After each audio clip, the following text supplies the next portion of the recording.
Welcome back to the Road to Great Health podcast, where we discuss natural solutions to today's worst health problems. I'm Dr. Kevin Lenderman, and I'm joined, as always, by Dr. Rob DeMartino out of Vegas. Doc, this is number 28 today. 28, we're rolling. We are rolling. It's hard to believe we've done that many podcasts. They just seem to roll by so quickly. And I really think the subject that we're going to cover today is so important for the women out there listening. And the topic that we're going to cover affects approximately 200 million women worldwide. And it's one of the most misunderstood, mismanaged, and dismissed conditions in all of medicine, really. It's endometriosis. Yeah, it's amazing. And maybe this is the perspective as guys, like we don't realize just how many women deal with this, right? And how many people that you come into contact with and of really varied ages, right? Like you see really young people dealing with this problem now, right? It's not always that it's become a problem that's so pervasive that is so misunderstood, like you said, and they feel so dismissed. And again, from ultimately at the end of the perspective of everything we talk about is how do you help some of these problems, right? They feel lost, right? There's no answers. There's no answers medically. And I mean, I sat with somebody not too long ago, 9 surgeries. Yeah. 9 on it. I mean, and again, she's like, I don't know what else to do. And then it's funny because then when we went over some of the stuff that we're going to talk about today with her, she's like, I brought this up to my doctor and he literally told me that was conspiracy theory. Yeah, I hear the same thing. Conspiracy theory. Like, was this the internet? Right. No, it's science. It's pretty much just science. Yeah. Yeah. And so we're going to talk about, right, exactly. We're going to talk about what endometriosis actually is, why it is fundamentally an autoimmune disease, and then also why conventional treatment fails for this so often. And you know, they did one study that was published this year in Nature. They followed 332,000 women, and they found that women that have endometriosis have twice the odds of developing an autoimmune disease. And I know me and Dr. Rob are like, well, yeah, duh. I mean, obviously, it's one of those situations, Doc, to where we've been talking about something for 10 or 12 years and they spend $20 million on a study and now they're the smart ones. You know, that happens to us all the time. That happens quite a bit. Yeah. Yeah, it happens quite a bit. Actually, and when they break down the numbers, it's like you have a 14% greater chance of getting one autoimmune disease, a 21% greater chance of getting 2 autoimmune disease, a 30% greater chance of getting 3 or more autoimmune diseases, and overall, like a 50% increase and basically a double chance of getting an autoimmune disease. And even though technically endometriosis doesn't classify as an autoimmune disease, it basically is, right? Because the same things that drive autoimmune diseases, the same causations that you find in autoimmune diseases, we find in endometriosis. It creates all the scar tissue probleming. And it's funny now because they'll still say, well, it's not an autoimmune disease. But where are all of the new treatments that they're looking for? They're all looking at, hey, can we use autoimmune disease treatments and fit it into for endometriosis, right? So they're not willing to classify it as that because, again, at the end of the day, they want to have that antibody that they can smell, touch, taste, and feel, but they ignore mechanism, right? And again, it takes a little bit of scientific understanding, but you look at what they do, they're like, oh, now we're going to treat it like an autoimmune disease, but it's not an autoimmune disease. Yeah, and for our listeners, there are several conditions out there that Dr. Rob talks about have an autoimmune component to them, even though they're not listed as an autoimmune disease, but they basically are, like endometriosis and psoriasis and fibromyalgia and those kind of conditions, because the mechanism is really exactly the same, like he was saying. And so let's first talk about the medical definition of endometriosis, like, you know, from their perspective, kind of what that is, and then we will dive into all the aspects of how we look at it. Yeah, so they're going to talk about it basically as an inflammatory condition of the pelvis, right? Their conversation does not escape the pelvis. It's just a pelvic issue. There's no systemic issue going on here. It's just inflammation that creates scar tissue, right? And that scar tissue basically glues everything together. and it starts pulling on relevant anatomy. It can get so severe. It can, obviously it'll start causing some strangulation of reproductive organs, but it can actually start causing problem with other organs in your abdomen as well. But it will create things down the lines to severe like infertility, right? Women are unable to get pregnant because with all of this scar tissue built up on their reproductive organs, they don't function properly, right? But Yeah. they don't get outside of the pelvis, Right. right? It's all they talk about. So basically, they come down to this is scarring. We don't know why it happens. We're going to do surgery to remove the scar tissue. Yeah. Right. That's the conversation in a nutshell, which is a weird conversation because obviously, if you do surgery to remove scar tissue, by the nature of the surgical, what are you going to get? More scar tissue. More scar tissue, right? So Right. it's how you end up with these multiples. And again, you may get a moment of reprieve of feeling a little bit better as the scar tissue is broken up.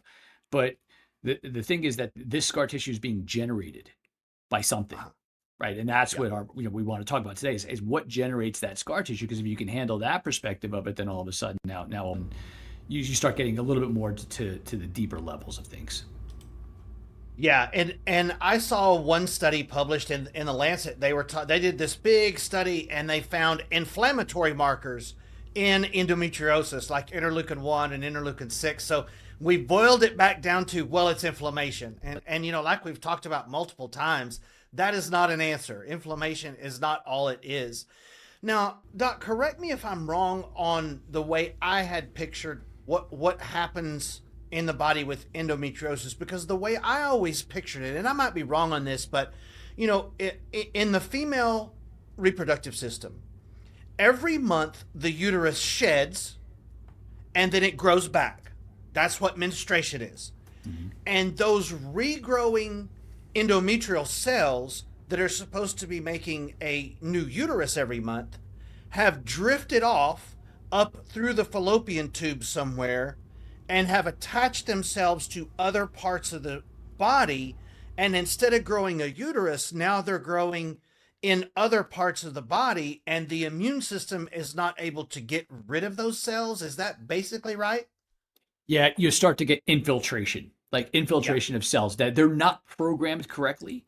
So they don't work the way that they're supposed to, right? They don't know where they're supposed to be. They're not going to work the way that they're supposed to. And then eventually what you're going to start to get is tissue that starts to get thickened, right? So the most important thing, and this is fascinating because reproductive tissue, and this goes for men and women, but especially for women, reproductive tissue, they're now saying pound for pound has more mitochondria in it, the little parts of your cells that make energy.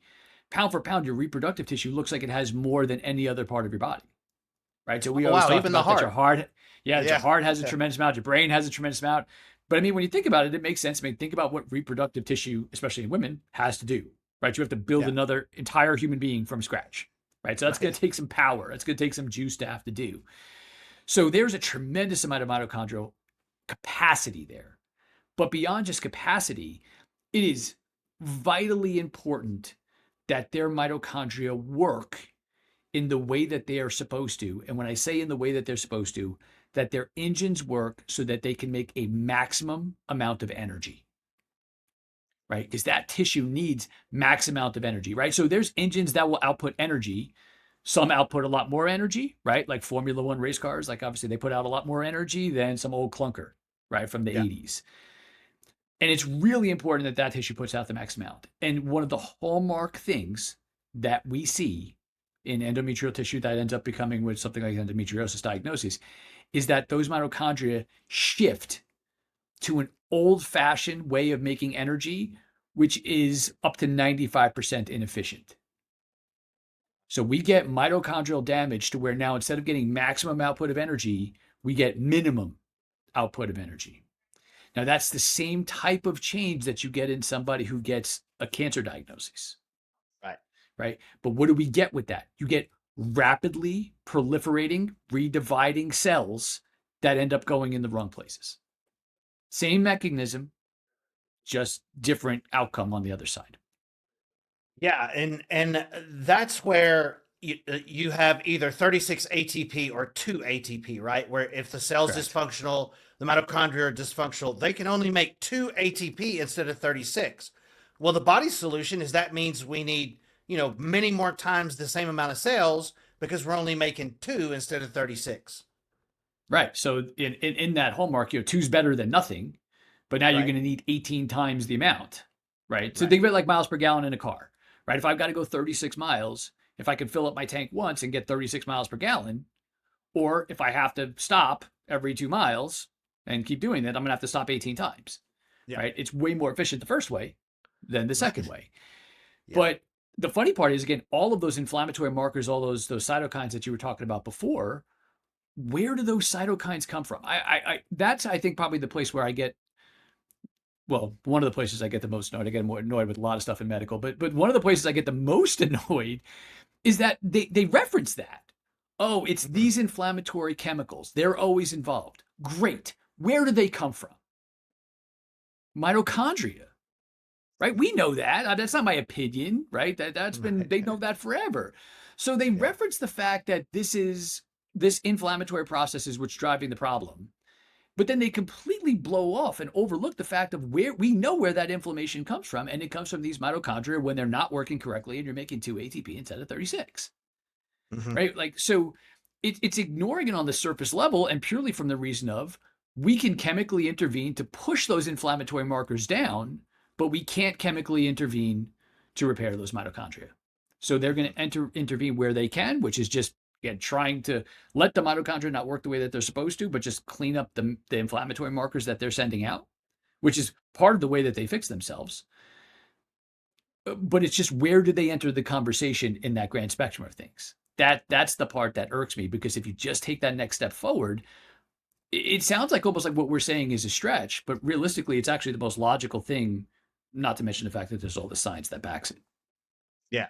It's like if the roof's leaking and instead of fixing the roof, you just keep mopping it up, basically.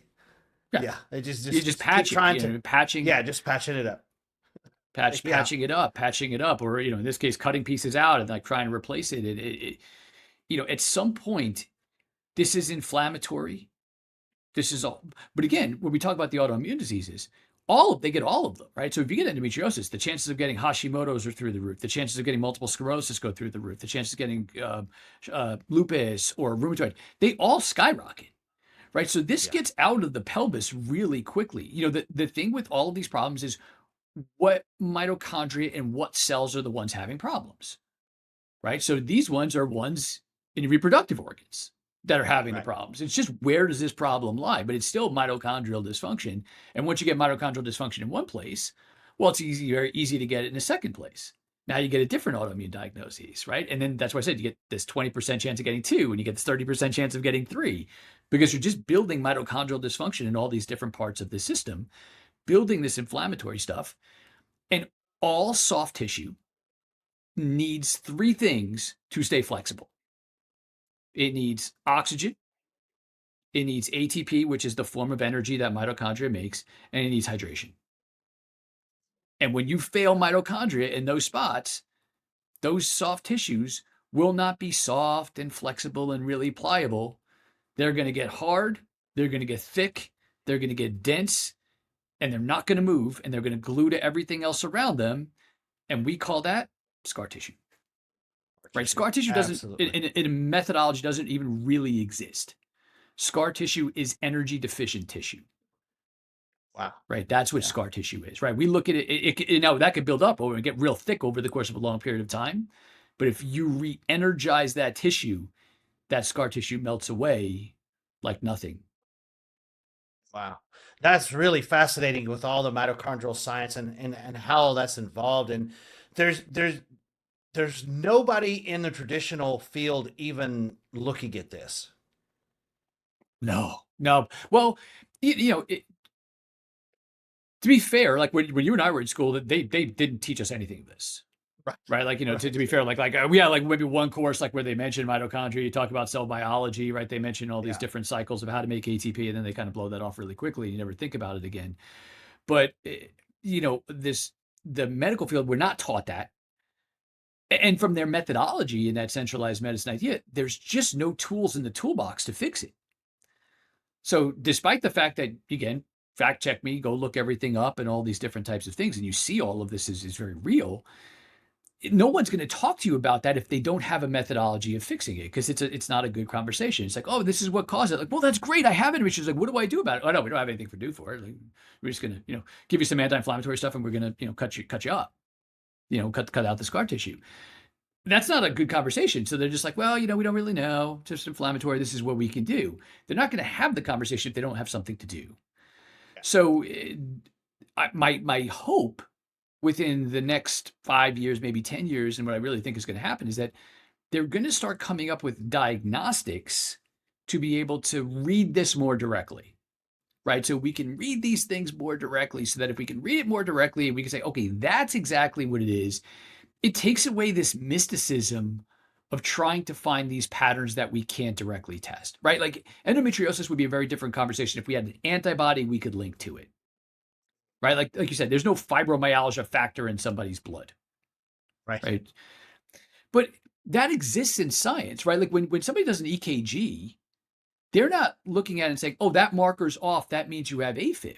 No, they're looking at the overall pattern of how your heart beats, and from that pattern, they're going to tell you what's wrong with your heart, right? There's no one marker on an EKG that tells you it's this. They look at the pattern of how it works. It's the same exact thing that we're doing, right?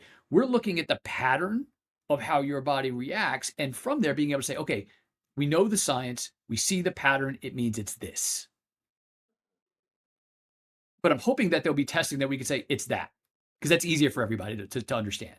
Because otherwise then they get confused, how do you know that?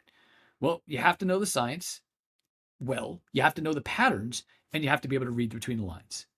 But if you're just going to do this like it's a syndrome, you're going to get stuck on the next drug or wait for the next surgery and kind of shushed out the door, right? There's more work to our end.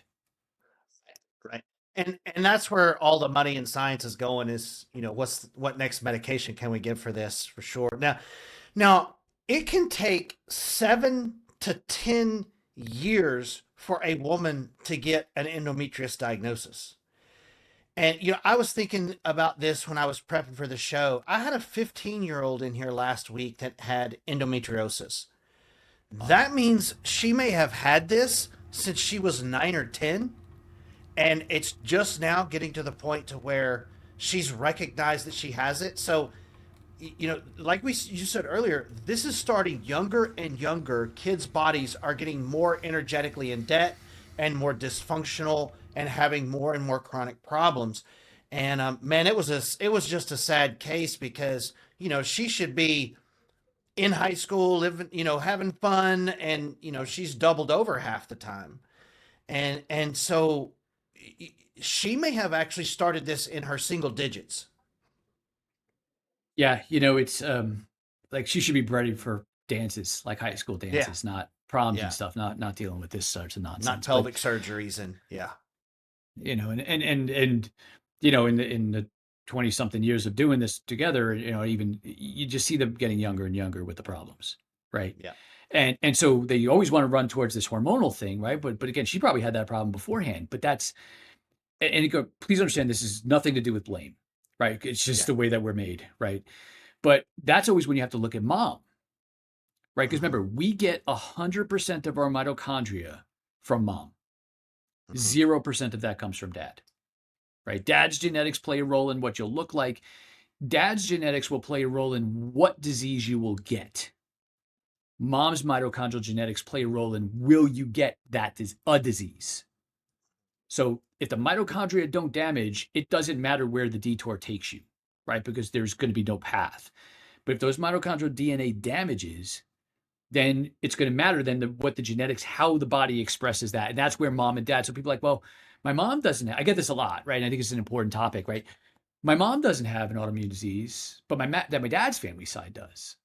Okay, so that either means mom passed you poor mitochondrial genetics, and now you express them in the same way that your dad's family did, or it's not always mom's fault, right? Somebody said, well, there's no autoimmune disease on either side of my family.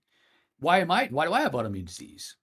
Well, unfortunately, you can damage your mitochondria all by yourself, right? You could have inherited perfect DNA from mitochondrial DNA from mom, And then the lifestyle or the things that we've done in this life can damage them completely. And then you could start that cycle, right? So I'm not blaming all the moms saying this is 100% genetic. It always comes from that direction.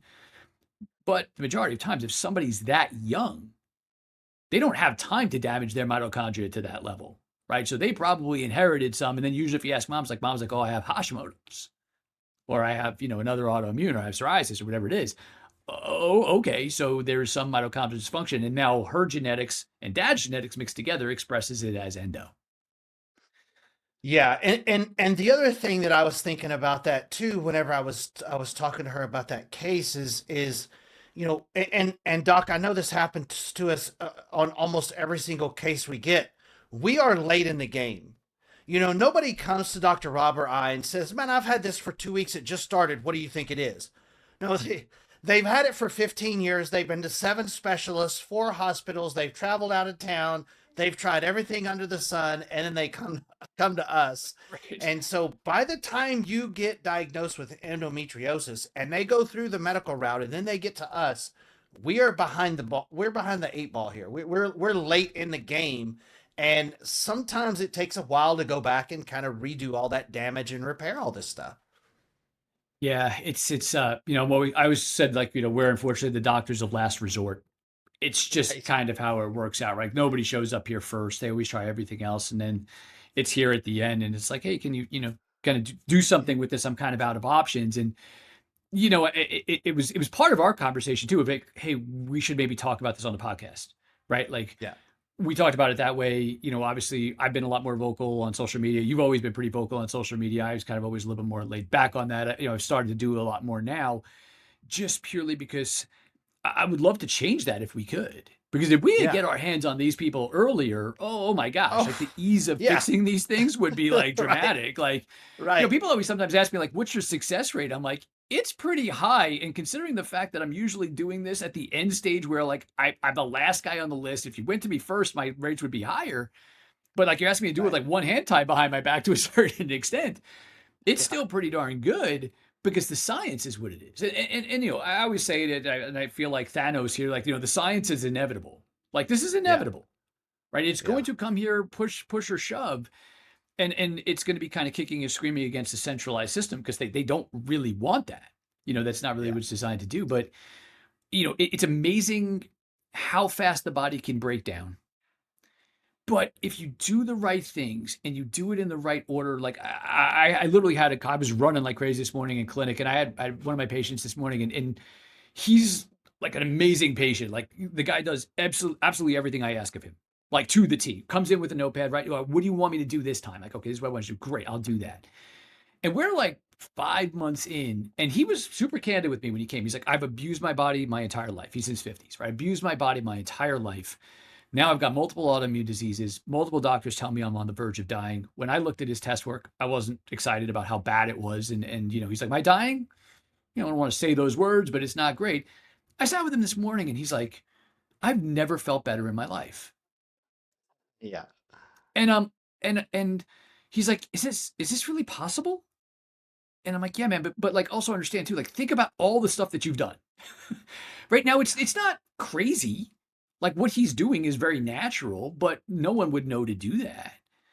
But it was amazing how quickly he can turn things around, even despite the fact that he's like, all my friends are shocked that I'm even still alive, let alone now that I'm healthier and better than I've ever been. And all my doctors are confused why my lab work looks so good. Yeah. So, when we talk about these things and the only reason I reference his story is you talk about these problems that have been there for a long time.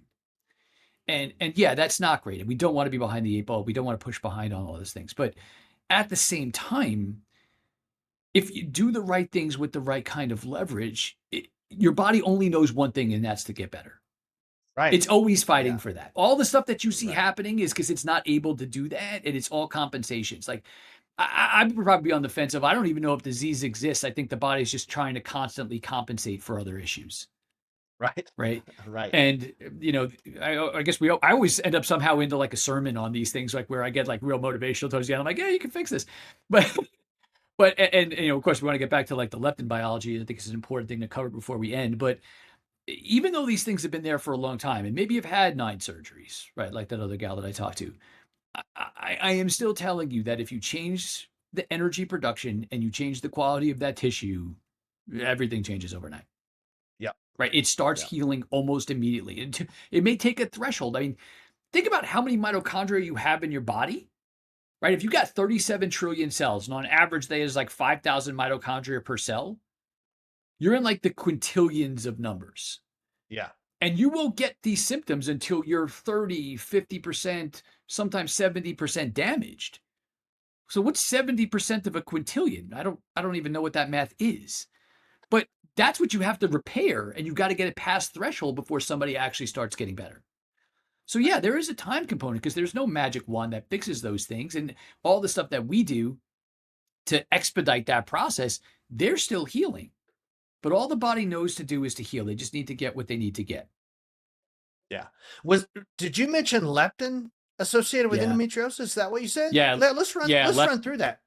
Yeah, because I got off on a tangent there. I'm good for that. But No, it's yeah, okay. We do leptin's an that. Yeah. important thing.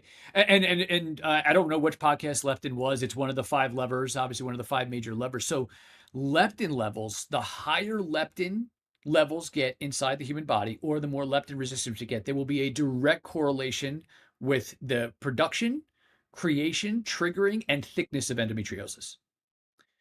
Right? So leptin is a hormone that your body generates. And basically, its main job, they'll typically talk about it in metabolism and the ability to gain weight or lose weight. But leptin's job is to act as the middleman between your mitochondria and how much energy your body makes, and signaling back to your brain if you've made enough energy or if you haven't made enough energy and what needs to happen. So it's basically like your energy accountant. So leptin levels are massively important because it is virtually impossible to find somebody who has endometriosis who has a normally functioning leptin level. Wow. Now, if you go Okay. back and you watch the Archimedes lever series that we did, leptin is completely tied to melatonin, your hormones of the dark, and vitamin D, your hormones of the light, and MSH, your hormones of being able to get tan. All of those guys play together. So yes, all of those other hormones are involved, but leptin is the one that there's main research on that will really dictate whether you get this problem. Right now, again, yeah, it goes back to mitochondrial stuff, but leptin is a major protector of mitochondria. Right? So if leptin levels are normal and melatonin levels are normal and vitamin D levels, your mitochondria are protected. And I've been very much on the vocal warpath of lately. I'm getting really annoyed at all of these docs, including functional, because on my job, I guess, is to piss everybody off. I pissed off the medical, I pissed off the function, I pissed off everybody. Is that they're always trying to make this about a chemical invader. Oh, it's this bacteria or it's this virus that's in your system, or it's parasites, or it's leaky gut. And I get the comments back from regular everyday people, and I know they're just telling me what their functional doctor said or whatever they heard on TikTok, and it's making me crazy because that steals your ability of having control, right? If you phrase it as and that's a very medical thing, right? It's going to be the same thing with peptides. You have this medical side where you say it's a chemical invader, which means then the natural thing is a chemical solution. But if you need a chemical solution from the outside, it makes you dependent and a customer forever. What we're talking about here, getting these hormones right and getting your mitochondria to work correctly and all of those things, that's how you play offense, because they want you playing defense. They want you thinking you're always under duress and you're always under attack, and you constantly have to play defense for the rest of your life, and you constantly have to take all the things that they tell you in order to play defense. Where our message is incredibly different, whereas I want you to know how to play offense. Because when you play offense and you're in control and you know how to make your body run the way that it's supposed to, just like I taught that guy how to do, now all of a sudden he is in control and he's like, so I just do this for the rest of my life and I'm good, right? Yep. Never see me again. Awesome. He's like, can we still hang out sometimes? Sure. You want to come and have lunch? Let's do it. Yeah. I Yeah. enjoy our conversations every time we meet, right? I was like, we can have, Yeah. but the reality is it's that. And I think that's always been my message of they want to put this always on outside things. No, this is an inside thing, right? You need outside things, but those things aren't chemicals like what they're talking about, right? You need sunlight, you need darkness. It's why we did this whole series on all of these things. Within this, if you watched all of this and pieced together the stuff that we would say to do, there's the road out. And it's all of these diseases, right? And we've talked about it before, but it's the stuff that gets you better is the stuff that keeps you better.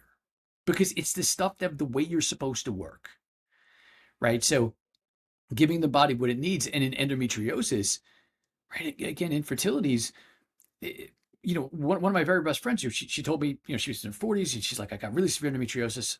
I just want to handle the pain. And I told her, like, look, you got to be careful here, right? If we do this, you break up the scar tissue, which can be done really quickly. You got to be careful because, right, if you guys don't want to have kids, and she didn't believe me, and she's got a 6.5-year-old now. Yeah. Right. Right. Right. We're the same age, right? So it's one of those things that scar tissue can be broken down. Believe me, professional athletes have had access to this technology that breaks down scar tissue for a very, very long time. It's the same thing, right? But that's how they get back out there because they're getting paid millions of dollars and they got to get their butts out on the field or the court or whatever. It's the same concept, but we can use that same scar tissue ideology on the abdomen where people feel better, they get better. But if you can get to the root cause underneath the surface, and again, that root cause thing always comes up. But I'm telling you, if you trace the science back to the stuff that we talk about, it's there. What an awesome way to close out the podcast. Listen, if you guys want to go back and watch some of this science that we're referencing to, you can start at podcast 15 and go to 22. Those podcasts were dedicated to all of these scientific things like leptin and MSH and all of these hormones and all these building blocks of health that Dr. Rob and I were referring to.